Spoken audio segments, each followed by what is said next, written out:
Well, I'm going to move on to the feminist perspectives now. And they're, as you might imagine, similar to the conflict perspective because they are a conflict perspective, but they really break it down by gender. And I don't mean to offend anyone by saying this.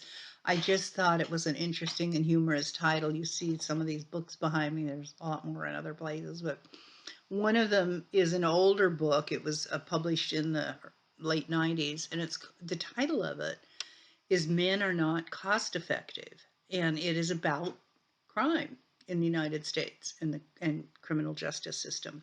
So, you know, I always, when I look at the feminist perspectives on crime, I always think about that book and that title, which I hope you take it as somewhat humorous. Okay, so here we go. Feminist perspectives. So we're going to look at women as offenders initially, and there's a table of offenses by gender on page 130, and you can see the differences, but I'm going to elucidate them here for you as well, okay? So as we know, and this has been true ever since anybody's been keeping track of this, crime is generally a male activity. They're, about half of the population, but they account for 73% of all arrests. So overall, across 28 offenses, men commit more crimes and more serious crimes than women do. Embezzlement happens to be the only crime with no gender gap, and prostitution is the only female-dominated crime. So there's our socialization as males and females, and we've talked about this previously, is the cause of some of these differences in stats. And so one of the things we know is that females are more responsible at earlier ages. They are supervised more closely. Girls are discouraged from taking risky behavior. And when they do take more risks, they're more likely to do so in order to protect others, their loved ones, etc. Whether that's physically protecting them or whether it's if they do something criminal in terms of theft or something, it's to support their family. Men are more likely to commit violent crimes, but in some cases, women's arrest rate has increased for that as well.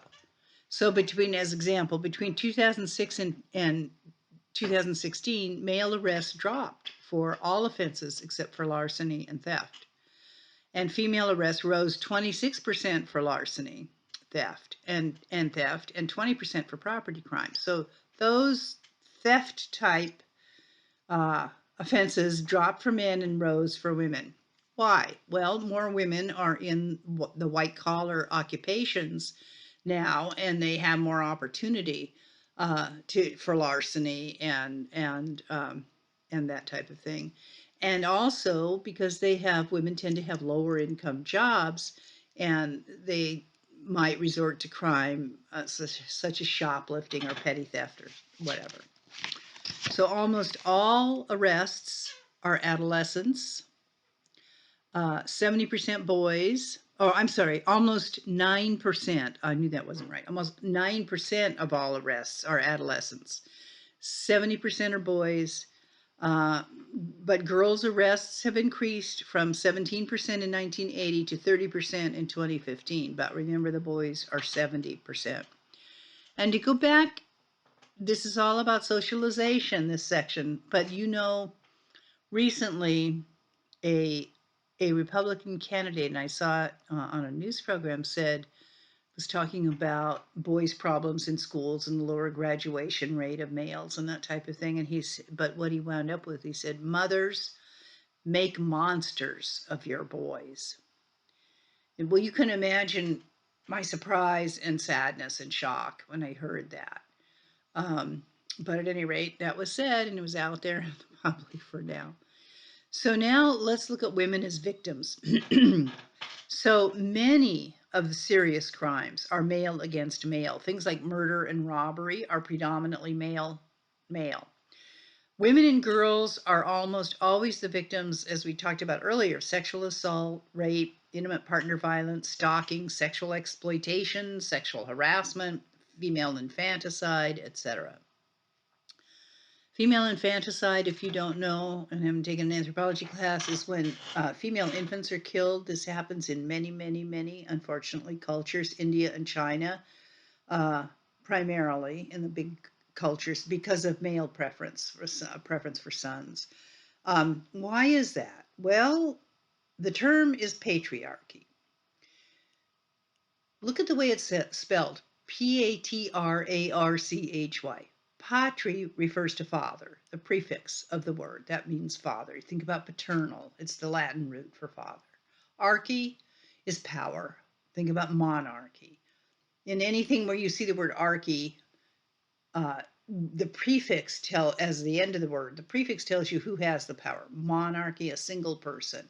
Patriarchy, the father or the male. So most cultures are patriarchal in nature. There are matrilineal cultures. No, we've never found a matriarchal culture on Earth. The anthropologists haven't, although that word is thrown around a lot. The correct one is matrilineal, matrifocal, where the focus is on women. But we have not found a culture where women oppress men in the same way that happens in a patriarchy. And so patriarchy is the explanation for the women as victims. It's a social system in which men control cultural and political structures. So first of all, because why are women victims of these crimes that I just enunciated, sexual assault, rape, intimate partner, etc.? First, because women have less access to power, and they're at a disadvantage in creating and implementing laws that protect them. Second, gender roles reinforce inequality. As early as middle school, girls experience physical and sexual harassment in hallways, classrooms, and gym classes, and I know it starts earlier than that, doesn't it, in grammar school. Third, rape culture, an environment in which sexual violence is prevalent, pervasive, and perpetrated by the media, popular culture, and I will add in there some video games. So, and also, mothers make monsters of your boys. If there is that attitude or idea or concept anywhere in the culture, it's terrifying, okay? During their lifetimes, 3% of men and 17% of women are victims of attempted or completed rape. 27% of college women experienced attempted or completed rape. Think about that. 27%, it's almost a third. And 12,214 active duty military members reported sexual assaults during 2014 and 2015. And of course, the actual number is much higher because only 15% report. There's an amazing documentary about this that I used to show in class, and it's called The Invisible War, Rape in the Military. And it's male and female rape, and it covers both. And it's really a powerful documentary if you're interested in seeing it. Once again, The Invisible War. So that's the feminist perspective. Now let's look at the symbolic interactionist perspective on deviance. The first is the differential association theory. This is my, I always joke and say, your mother was right theory. Remember when your mom said, if you hang around with those people, you're going to get into trouble? Well, it turns out it has a sociological name called the differential association theory. Differential association, different associations, different outcomes, okay? So it asserts that people learn deviance. Deviance is learned through the people you hang out with, right? Through interaction, especially with significant others like family members and friends. Okay. Here's an interesting statistic. Almost 47% of state prisoners have a parent or a close relative who has been incarcerated. So almost half of people in state prisons have a parent or another relative who was in prison or is in prison. And even before the age of 13, children, this is based on research with that age group, Children who associate with peers who smoke, use drugs, or commit crimes are more likely to do so themselves. Duh, this is your mother was right. So that's the differential association theory. The labeling theories, what those are is society's reaction to our behavior is a major factor in how we define ourselves as deviant. So one of the key points of labeling theory is that deviance is in the eyes of the beholder. So to quote this sentence from the book from the sociologist whose theory this is, the deviant is one to whom that label has been successfully applied. Because deviant behavior is behavior that people label, i.e., it's not the act that determines deviance so much as whether or in what ways other people react to that act. So if you're not ever caught, if you're not prosecuted for crimes that you've committed, then you're not labeled a deviant. But in other cases, if you're what if you're falsely accused and you're then you're stigmatized and labeled? You may not have committed the crime. You may not be a deviant. I just heard a news story about someone who was on death row for 6 years, a woman. She didn't commit the crime. Boy, was she stigmatized and labeled a deviant and almost lost her life. So it's if you're identified, if you get caught, you're identified. If you get caught up in the system and you're innocent, you may be identified falsely as a deviant. On the other hand, you can be a deviant and be Harvey Weinstein or Jeffrey Epstein for many, many, many, many years, and you're not labeled as that, are you? They got caught eventually, but think of all the 20 plus years worth both of them had of raping women. All right, that's labeling theory. What's primary and secondary deviance? Primary deviance is the initial act of breaking a rule. So even if you're not guilty, as we talked about, the primary deviance, the labeling can lead people to what's called secondary deviance. Well, if everybody thinks I break the rules, well, I might as well break the rules, right? I can't convince people that I'm not a bad person or that I didn't steal or whatever. That's secondary deviance, when you start to think of yourself that way. So a teenager, for instance, caught trying marijuana can be labeled a druggie.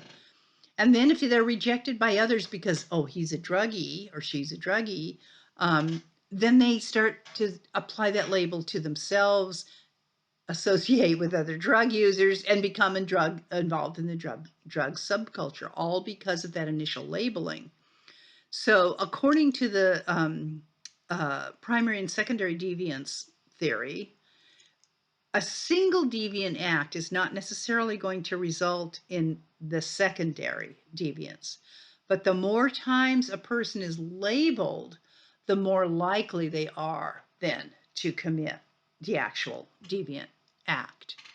And it truly affects people's lives to be labeled because, for instance, the example I give in the book, and it's a great one, if you've been jobless for more than a year and you try and get a job, it's very difficult. You're labeled as somebody who can't get a job because you haven't had a job, right, for a year. And it's a self-fulfilling prophecy as well.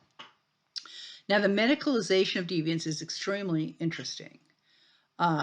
It certainly relates much to the ADD, ADHD,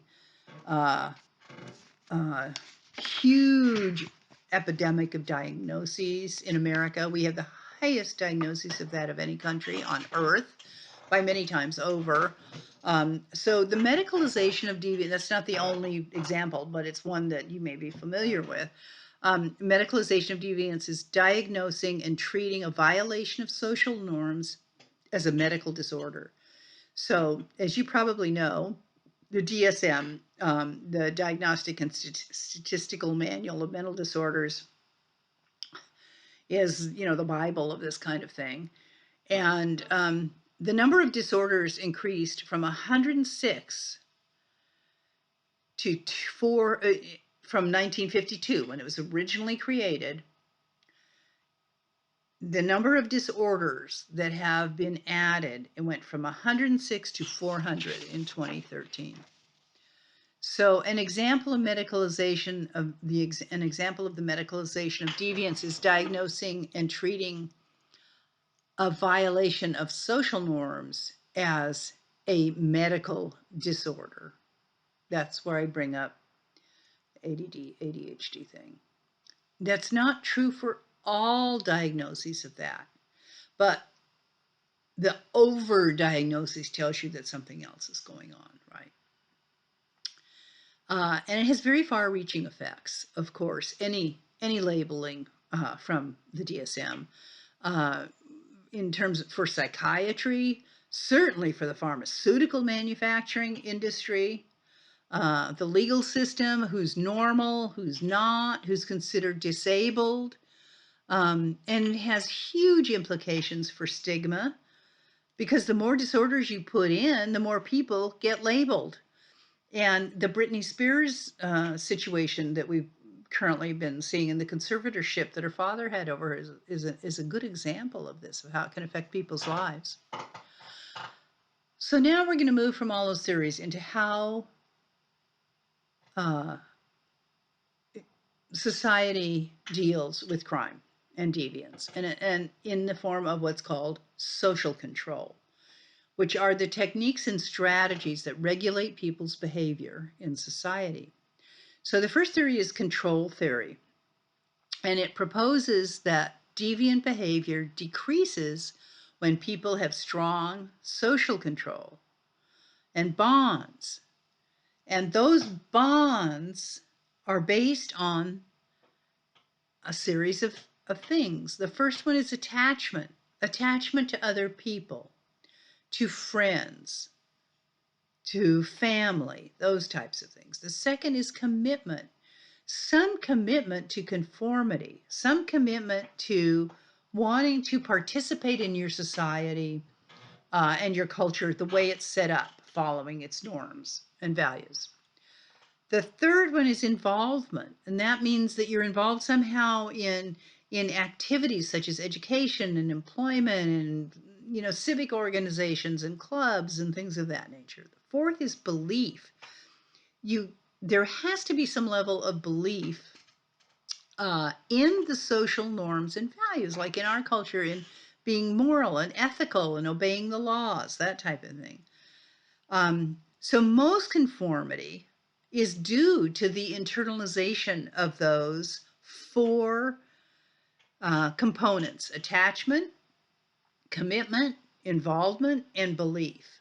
Okay, and you can think about yourself and how you feel about those particular attributes in our culture, what our norms and values are. So most conformities are, when people conform, it's because they've internalized those values. They have those kind of attitudes of attachment and commitment and that type of thing. And that happens during the socialization process. It starts when we're very young. And because we care about others' opinions, if we've been socialized to, then we try to live up to expectations of our society and our family and our friends and our employers and our teachers and all of those things. So that's control theory, okay? That's informal social control. Formal social control exists outside of the individual. That's imposed upon us. So that's like, once again, getting fired, getting expelled, getting arrested, getting pulled over, for drunk driving, all of those things. That's formal social control, okay? So how does the criminal justice system operate with social control?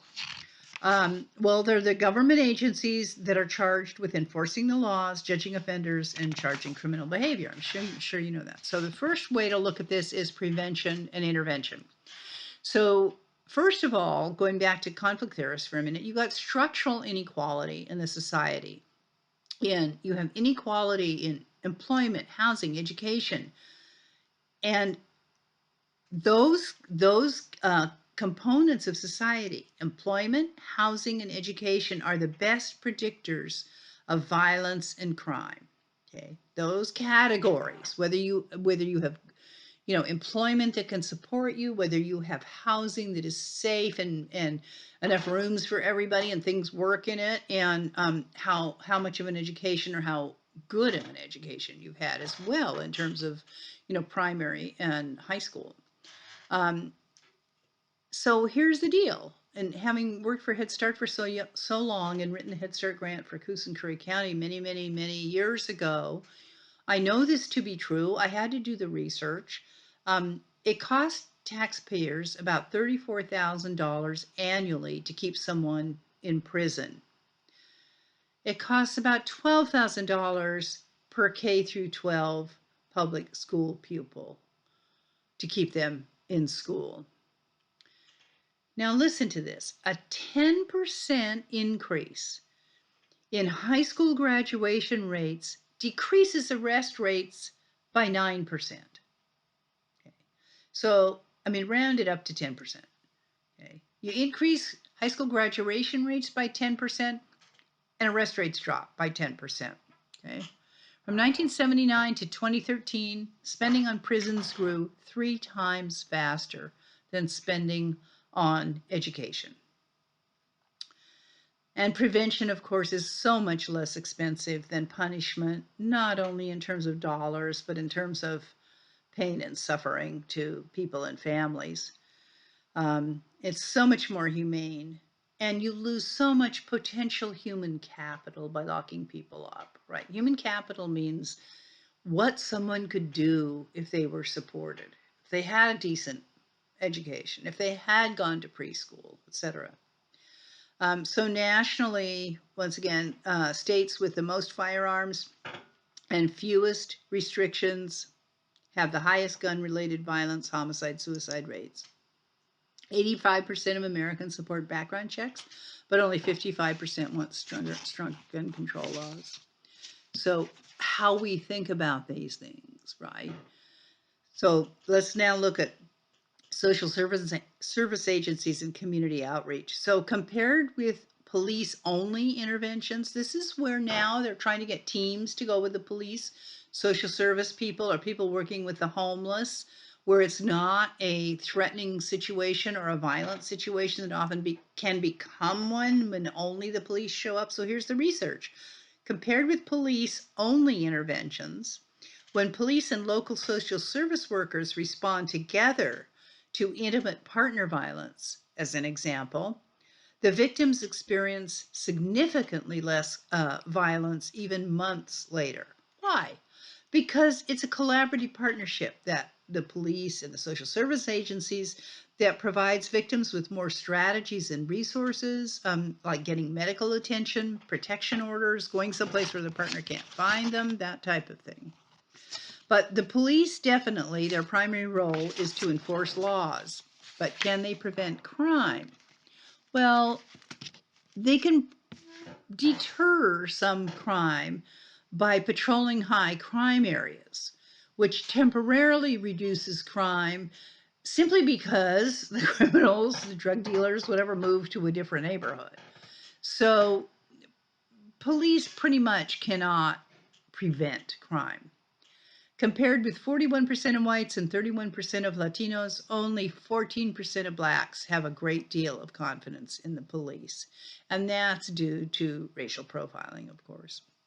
So let's look at, we're almost through. I know you're being very patient if you watched all of this, but it's so important, this chapter, to get through all of it. And it's a big, full, dense chapter. And much of the most important stuff's at the end here, so that's why I'm using 2 videos. Let's look at punishment now. So there's what's called the crime control model, which states that crime rates increase when offenders don't fear apprehension and punishment. And this model is the one that endorses, a tough on crime approach, a tough in sentencing, imprisonment, and supports capital punishment. So let's look at incarceration. This was something I really wanted to get to in case you don't know this. It's crucial to know this about the United States. The number of U.S. prisoners has nearly tripled since 1987. There's a table that shows you that on the page. For the first time in history, when this textbook was published, and I think it was 2016, if I recall correctly, for the first time in history, 1 in every American adult is in prison. I'm going to say that again. 1 in every 100 American adults is in prison. In the U.S., we have, once again, less than 5% of the world's population, but we have 25% of the world's prisoners. The book says 20, but I checked online and now updated, it's 25%. So we have 5% of the world's population, 25% of the world's prisoners. And you'll see why when I read you the figures here. The majority are for, this is really disturbing, the majority of those prisoners are for non-violent drug offenses.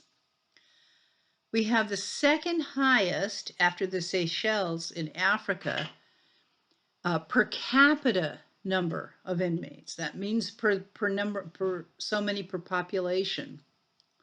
Okay? And here you go. The U.S. has 699 people per 100,000 population.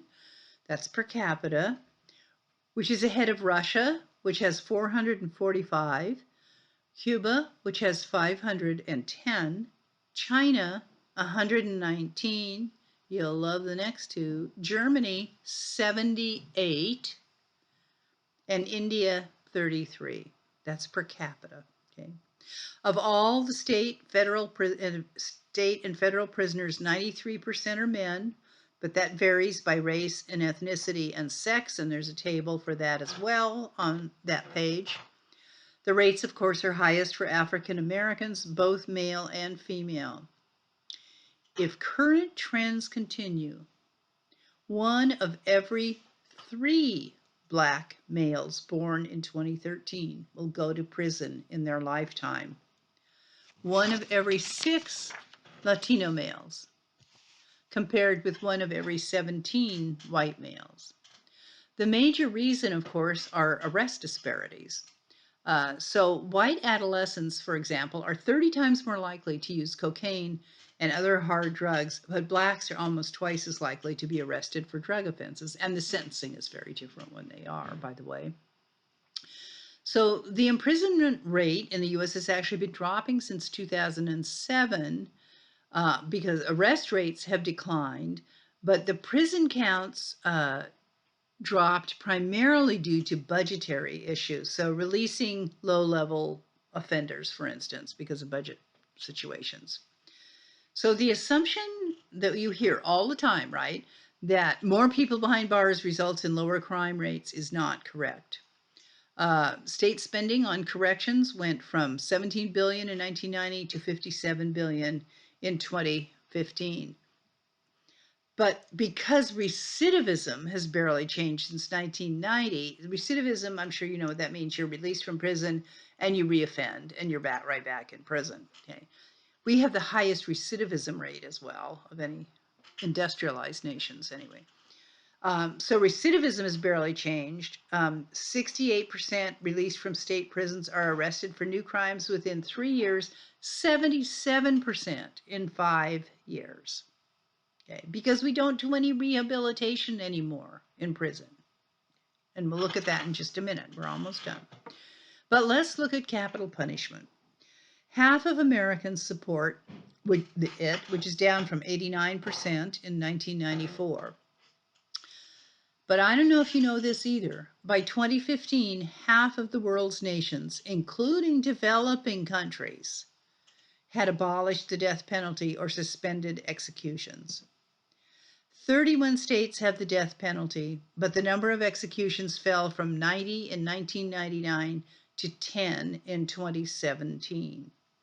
I believe that 32 is incorrect now because I actually heard driving around on a radio program that it's, I believe, 29 states that have the death penalty now. So executions fell from 90 executions in 1999 in the nation to 10 in 2017. Homicide rates have declined sharply since 1980. The death penalty does not deter crime. Public support has waned, and hundreds of false convictions have been overturned. So those are all reasons that there's fewer people being put to death or executed in America. Okay, we are on the last page. So black males, especially if the victims are white, are substantially more likely to be executed than white males who murder blacks, and that is still true today. Most juries can now impose life sentences without the possibility of parole, so that has reduced the amount of capital punishment. And then rehabilitation, I included a video this week called College in Prison. It's fantastic. It's previews for the video, because unless you got PBS, you belong to PBS, Public Broadcasting System, I don't think you can see all of it. You may be able to Google it and find more of it. It's just amazing. Anyway, but rehabilitation maintains that appropriate treatment can change offenders into productive citizens. But it's only successful rehabilitation if the programs in the prison provide employment after release. So it's, we used to have various auto mechanics, upholstery, various trades that were in the prisons that we taught prisoners. And then there was an agency that helped them find employment when they got out, but that's been gone for many, many, many, many years. At least in Oregon, I'm sure in other states it's gone as well. So that's why the recidivism rate is so high. If you don't have any skills, you have not been taught how to apply for jobs and that type of thing, then you're not going to get one, and you got to survive. How are you going to do it? Well, you know how to do crime, so that's what happens there. Anyway, that's the end of the chapter on crime, and I'll see you next week.